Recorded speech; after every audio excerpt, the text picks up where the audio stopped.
Loadout TV. I'm your host, Kevin Harrison, and I've got with me my regular co-hosts. Hey, I'm DJ. And I'm Trey Fuquay. And we're here to tell you about the latest stuff that's going on in the gaming industry. So we're going to start off with the biggest news that we had coming out this weekend was TGS, if people don't know, Tokyo Gaming Show for 2012. Yeah. It's reported as having like the highest attendance they've ever had there, and essentially this ends up being E3 for Tokyo. But we all got to take a look at a few games there that we all thought were kind of interesting. But before we did that, there was a really big announcement that came out from Sony, stuff that we had actually, DJ, you and I have previewed before on other podcasts, talking about their new model of PlayStation 3. They're calling it the new PlayStation 3. So I give you a little bit of rundown on some of the details here. It's 50% slimmer, lighter. It's going to have a 250 and 500 gig model, and those are priced at $269 and $299 a piece. So, Trey, what do you think about a second iteration of this console generation? I mean, they already did it with the 360 and the Wii U's coming out. So, which, I don't know, is Wii U going to be able to play Wii games a lot? Wii U will be backwards compatible, but it is an entirely new system, and there is new stuff here. But it's unique, though, that PlayStation 3 already had its like slimmed-down console already to begin with. So this is the second time. It's almost like you remember the Game Boy Advance, and that went through a bunch of different models. Yeah, that was ridiculous. It's kind of like this, almost. Yeah, as long as it doesn't go that far, I'm okay with it. People just like having stylish things in their home, so why not? And the price is coming down, so that's always a good thing. Almost to the point it's reasonable. EJ, how about you? What do you think? I mean, I don't think it's that crazy. With when the PlayStation first came out, it was extremely expensive, and I know that both the PlayStation and the Xbox were both doing this thing where they had, I don't know, 2 or 3 different types that you could buy right at launch. So some had bigger hard drives, other had more USB ports, I think, the PlayStation did. I don't know if that was a feature or not on them. They've all been pretty much stuck at 2, I'm pretty sure. But, I mean, this has been a habit for them lately anyway, just re-releasing consoles, so no, I don't think it's that crazy. But, yeah, if the price gets dropped, I don't see why it's unreasonable. Well, $269 for a 250 gig system is actually finally to like the price point of something I'd actually finally consider. And it just got released today in the U.S. They actually get it later over in like Europe and even like smaller models, like a 12 gig model or something like that. But you can go now, like for example, GameStop I know has a 250 gig model that also comes with a free copy of Uncharted 3 and some extra downloadable content that you get for purchasing it, all at the $269 price point, which take out the a new PS3 game that's like $210, so almost at the level of the new Xbox, right? Which is $200, isn't it? I believe so. Yeah.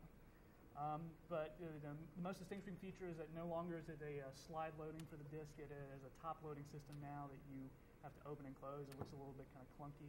It's got sort of odd kind of ribbing on the top of it, and it's I don't know. A lot of people have just reported it as being kind of cheap looking, I guess, is the best way. No longer it's got a matte finish, but that shiny plastic that you can streak your finger across. So it's the top loader now, like the original PlayStation? Kind of. Do you remember when the PS2 did a redesign and went down to a slimmer unit? They, instead of like a disc tray opening, it had a top that would open, and you just put the disc on top now. It's just kind of like that now. I like that better. Personally, like the coming out CD trays, I always find are a little bit flimsy, and I'm worried I'm going to break them on accident one day or something. So I personally like that idea. Yeah, a lot of people have talked about it being easier to fix if something like that is, and be able to see if something comes up with it. But it seems like it's been getting received pretty well. People that are reviewing it like it being way smaller. 50% smaller is a big deal because the original PS3 was just a big monolith of plastic. It was huge. Yeah, exactly. Yeah.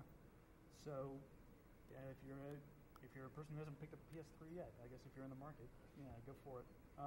But we all took a look at different games too that they were showing off at TGS. You told me a remarkable statistic about how many mobile games are being shown there.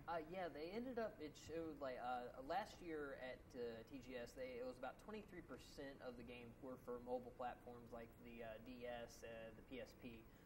This year, just over 70% of the games were for mobile platforms. So like they have the 3DS coming out, they have the PlayStation Vita? Yeah.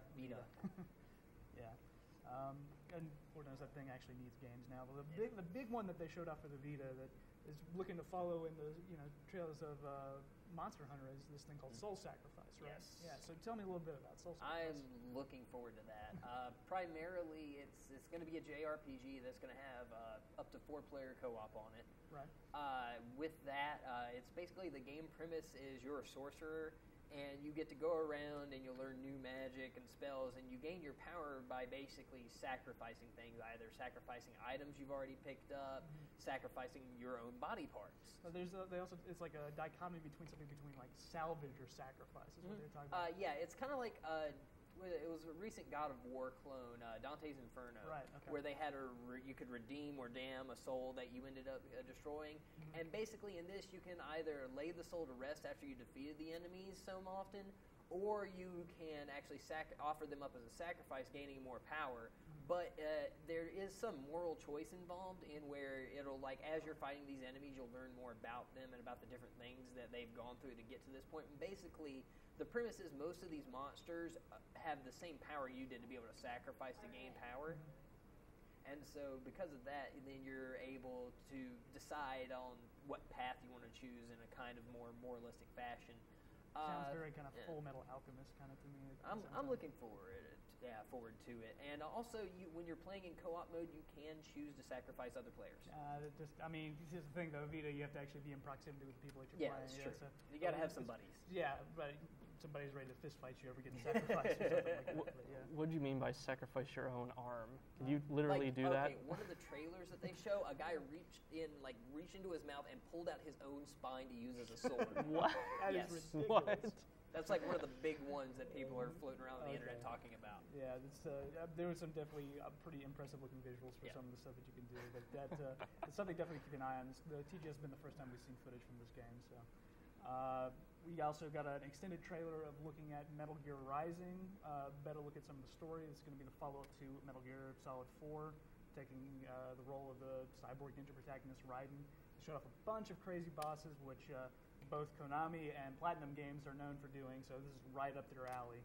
And also some stealth gameplay kind of sections, which was interesting because we all thought this was going to just end up being a totally sword actiony, very Devil May Cry, Bayonetta kind of game. But now we'll get a few stealth elements, so it'll be nice, and some odd humor too. I see our main character like in a poncho and a sombrero at some point, which I have no idea how that works into how a cyborg ninja wears a sombrero. But we'll figure that out. DJ, what other stuff did you see? Oh, recently at TGS, they showed another trailer for Devil May Cry.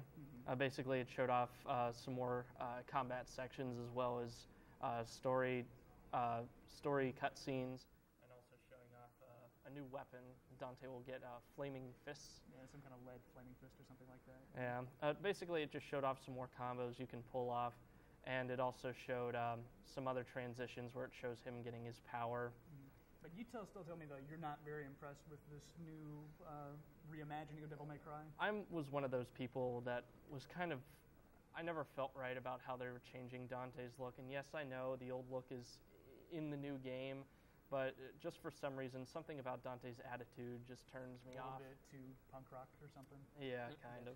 So, but you saw something else that looked a little bit more on the fighter side, like Devil May Cry, but more interesting with the combos, right? What was that? Right. So this is a new game that was originally teased during E3. This was Remember Me, and basically this seems more like a action platformer game with a bit of fighting thrown in there as well.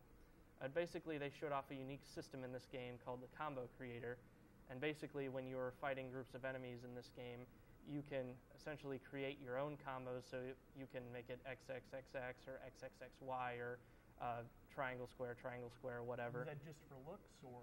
No, it serves different functionalities depending on how you set up the combos, but also you get perks that you can attach to these combos. So if you want to, you can say have a combo that will regenerate your health, or another combo that will deal out really heavy damage, or maybe another combo that hacks robots. I mean, this is one of those games that out of E3 it looked very impressive that we want to know more about, and it's starting to get a much better feel of, right up there with maybe sort of God of War DMC with a sort of combat system, but with some interesting customization kind of stuff. So let's see, some other stuff we found out. Dragon's Dogma has been really successful over in Japan. It's sort of another take on Monster Hunter, kind of, but with a more medieval kind of slant. It's getting a free title update which will give it a hard mode and a speed run mode, which is really nice and interesting as a free update for people. But they're also going to be doing a DLC expansion focusing on sort of like dark aspects of it. So, and other than that, Blaze Blue, which is from Arc Systems work, is getting another expansion on its fighting system, which is really common for Japanese fighters to get 2 or 3 expansions, like Street Fighter Alpha and stuff like that. But it's getting basically 3 new characters, and Blaze Blue is a great sprite fighter, so it'll be cool to see another iteration of that. Did you see anything else there, RPG-wise, or anything like that? Was interesting, Trey? They had a Shin Megami Tensei Force coming out on the 3DS. It's part of the Digital Devil Saga, the Mega 10 series. And it's going to go back a little bit to you actually have a computer you're keeping the demons on again, like in some of the original Japanese-only releases, whereas in like Shin Megami Tensei Nocturne, it was more you summoned them because demons were just all over the world at that point. And so you get a gauntlet that's got a screen on it, and it's semi-futuristic, but at some points, like the visuals I've seen look kind of medieval as well in some points, so I'm not quite sure what they're going to go for with it exactly. Digital Devil Saga, does that all happen in one continuity, or is it like Final Fantasy with... Yes and no. Okay. Yeah. That's the best way I can put that. All right, gotcha. Did you guys see anything else that was worth noting on TGS that you guys are following? Or?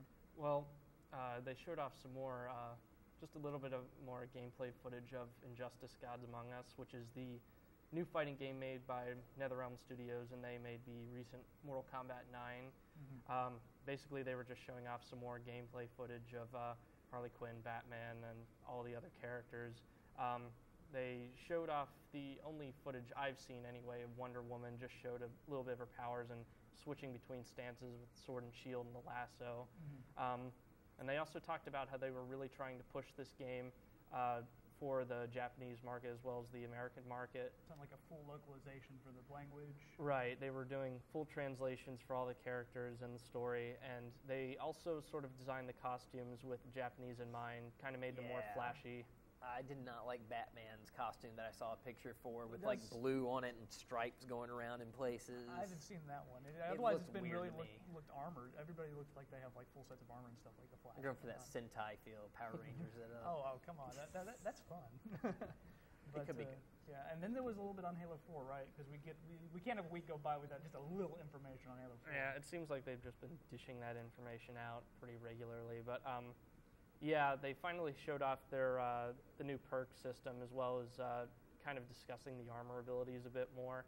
Basically, the perk system, from what it looks like, will sort of play similar to how Call of Duty is set up. A few of the perks are, one is you can have 2 primary weapons instead of a primary and a secondary. They've actually classified the weapons now as primary. Right, so like the battle rifle is primary, the Magnum is a secondary, but with that perk you can hold the assault rifle and battle rifle when you spawn. Gotcha. Another one lets you take an extra grenade in. Another one makes you have infinite sprint, so you can get around the map faster. It seems to be kind of odd how you balance those, but I guess we'll see. But there was that and like Covenant weapons, right? Right. They showed off all the Covenant weapons, and something that was kind of worrying me about this game is that they have several different weapons for the same type. For instance, there's about 4 rifles in the game that pretty much serve the same function. You got the whole like Prothean thing now too, also adding, or Promethean, that's what it is. Yeah. Right. Adding Prothean is totally different. Different all these alien names start to sound the same. We need to get a little bit more imaginative here, but yeah. So the amount of homogenization though is nothing that's kind of new to Halo. It's getting ridiculous though, to a point you'd say. Right, because there's 3 different rapid fire weapons, and I've been searching, trying to find some sort of difference between the different weapons. And it seems like with the battle rifles, there are slight differences. For instance, the BR has a bit more spread. The DMR does not, except for the bloom. Putting both of those in, it just seems a little bit redundant, but yeah. Yeah, but I mean, it seems more like it's a personal preference type thing, not necessarily one's better than the other. You know, if you're someone that's really good at taking your shots and you really want to stay at a distance, the DMR would probably be better. If you're someone that likes to get a little closer and doesn't mind a little bit of spread, then I guess you go with the VR. We're only going to be able to find out though once Halo 4 hits. So. Right. But yeah, those were the big things that came out of TGS. A lot of different things to follow. Even if you're Japan too, there's a bunch of games that also have not been announced for coming over here, like Bravely Default, the EX Troopers, that's the Lost Planet spinoff, and Project X Zone, which is another crossover fighter. Somebody did say though that Kingdom Hearts 1.5 remake got announced though for coming over west, right? Yeah, it looked like they actually announced 2 different Kingdom Hearts games. I could be mistaken on that. I know it's like an HD recollection. It comes with 2 games in it. It's the first one in Chains of Memories, which was the Game Boy Advance game, got turned into a PS2 game, and then cinematics from another game, which it doesn't really seem like that's enough to justify an HD re-release, but, I'm sure people will go out and buy it. So. Well, it's going to make them money. Yeah. Okay, next we're going to go on and talk a little bit about the Resident Evil 6 demo that just came out this past week. Both DJ and I have been looking forward to this quite a bit. I don't care. Yeah, the RE series, not really your bag. Not my thing. But, this is going to be the last time we'll be able to talk about it before the game actually comes out. So this is, as we stated last time, a different demo than came with the Dragon's Dogma game disc. This is the one that was shown on the E3 floor or Gamescom floor. Right. I was actually surprised because when I first played the demo, I thought that they were going to include the sections from the E3 demo and the new sections, but instead it's just new sections. That's fine though. I mean, because they definitely have a lot more action contained. At least I thought so for what I got to play, especially Leon's section. Right. So we get to play a little bit of each of the characters. You can play the one you want. There's online functionality to the demo too, which gives it a lot of replay value for something that's free. Mm-hmm. What did you like? I really like the combat. Well, every time I saw, every time I saw videos of the RE6 demo being played, and I know that the developers aren't necessarily gamers themselves, and most of the time they are, but sometimes they aren't. It seemed like every time a developer was playing the game, that they were just terrible at it. Like they couldn't hit anything. They couldn't physically hit anything. Yeah, some of the gameplay stuff that they've showed off of some of the mercs definitely have a few more talented people playing on it. Yeah, I don't know. Some of it didn't feel as tight and a little bit looser than RE5, which I was way more used to. Some of the hit detection for me felt a little bit off, especially with Melee, but maybe that was just me. What do you think? Yeah, for some things it did, but after I played it 2 or 3 times, I got pretty used to the combat. One thing that's most notable is that it used to be like in Resident Evil 4 and 5, if an enemy was about to attack you, they would give you a prompt to dodge. Now you have to dodge on you your have own. to do it at your own risk. Do you like the new dodge mechanic of being able to jump to the ground and roll left or roll right? Yeah, I definitely like it a lot more now that I've played it.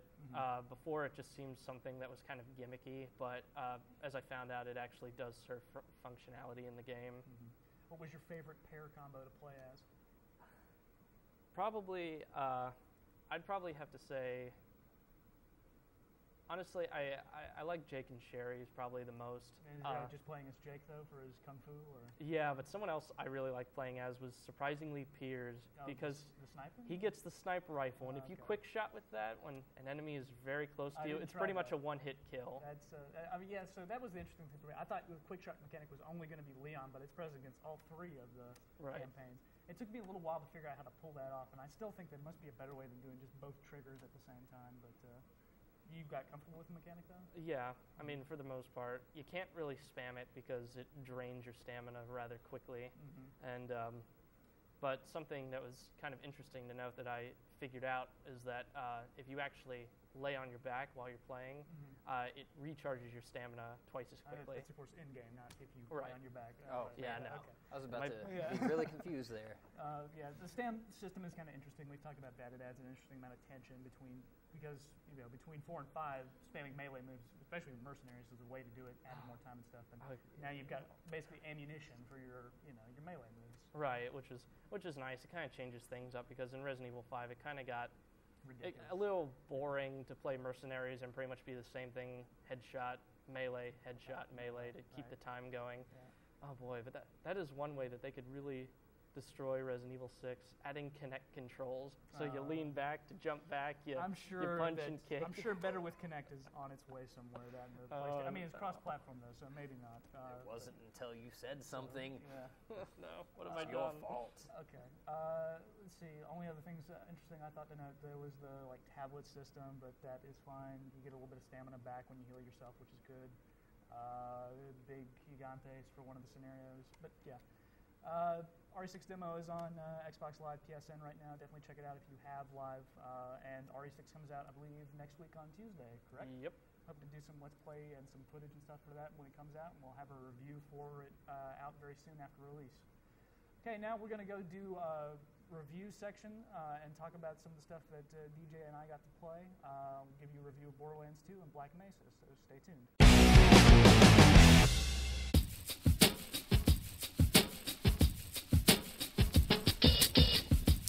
Borderlands 2 is Gearbox Software's follow-up sequel to 2009's original Borderlands.